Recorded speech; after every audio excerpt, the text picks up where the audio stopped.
జయ గురు దత్తాత్రేయ 2025లో తులారాశి వారికి ప్రథమ దశ జనవరి, ఫిబ్రవరి, మార్చి నెలల్లో ఎలా ఉండబోతోంది?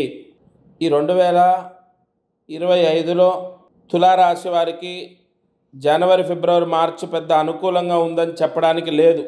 ముఖ్యంగా ఆర్థిక ఇబ్బందులు ఉంటాయి. రావాల్సిన డబ్బు రాకపోవడం, డబ్బు సమస్య ఎక్కువగా ఉండడం, అంటే వచ్చిన డబ్బు వచ్చినట్టు ఖర్చు అయిపోవడం కనపడుతుంది. పంచమ శని అనుగ్రహం కొంత ఉంది కాబట్టి ఆరోగ్య సమస్యలు రావు. అయితే షష్టమ స్థానంలో ఉన్నటువంటి రాహు, వ్యయంలో ఉన్నటువంటి కేతువు విపరీతమైన డబ్బు ఖర్చు పెట్టించడం, లోన్లు తీసుకోవడం లేదా వడ్డీలు తీసుకోవడం, వడ్డీలు కట్టడం, మన డబ్బంతా కూడా వడ్డీలు కట్టడానికి, లేదా రావాల్సిన డబ్బు రాకపోవడం, లేదా ఏదో ఒక అనారోగ్య సమస్య సంభవించి డబ్బు ఖర్చు అవ్వడం, లేదా ఇంట్లో ఎవరికైనా ఏదైనా డబ్బు ఖర్చు పెట్టించి చదివించడమో ఏదో ఇంకోటో ఓవరాల్గా తులారాశి వారికి చేతిలో డబ్బు నిలబడదు. మార్చి వరకు చదువు ఎలా ఉంటుంది? నాట్ బ్యాడ్, మధ్యమం. ఎక్కువగా మొండితనం, బద్ధకం, ఎదురు మాట్లాడటం, ఈ ఫలితాలు తులారాశి జాతకుల ఫలితాలు. అంటే వాళ్ళ తల్లిదండ్రులు చూస్తారు పిల్లలది ఎవరిదైనా తులారాశి అయితే. అలాగే ఇతర విషయాలు ఇంకేమున్నాయి? చదువు యావరేజు, ఆరోగ్యం పర్వాలేదు, చాలా బ్రహ్మాండంగా ఉంటుందని కాదు. ఉద్యోగం ఓకే, ఉద్యోగం బాగానే ఉంటుంది. కర్మస్థానాధిపతి శని బాగున్నాడు కాబట్టి ఉద్యోగం చేస్తారు, పెద్దగా మార్పులే ఉండవు. ప్రమోషన్స్ కానీ, జీతం పెరగడం కానీ ఇలాంటి మార్పులు ఏం పెద్దగా లేవు. మార్చి వరకు తులారాశికి యావరేజు.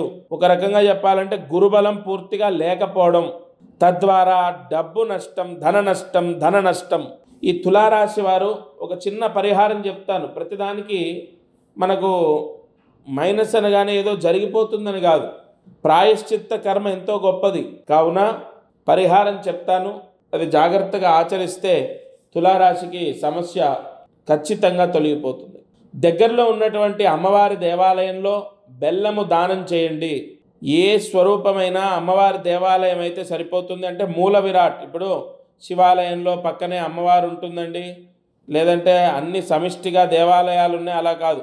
ప్రత్యేకంగా మూల విరాట్ అమ్మవారి దేవాలయం. ఆ అమ్మవారి దేవాలయంలో ఒక 1/2 కిలో 500 గ్రాముల బెల్లం దానం చేయండి. ఖచ్చితంగా జనవరి, ఫిబ్రవరి, మార్చి 3 నెలల్లో ఒక నెల పౌర్ణమి రోజు అరుణాచల గిరి ప్రదక్షిణం చేయండి. ఈ పరిహారం మీరు చేసి చూడండి.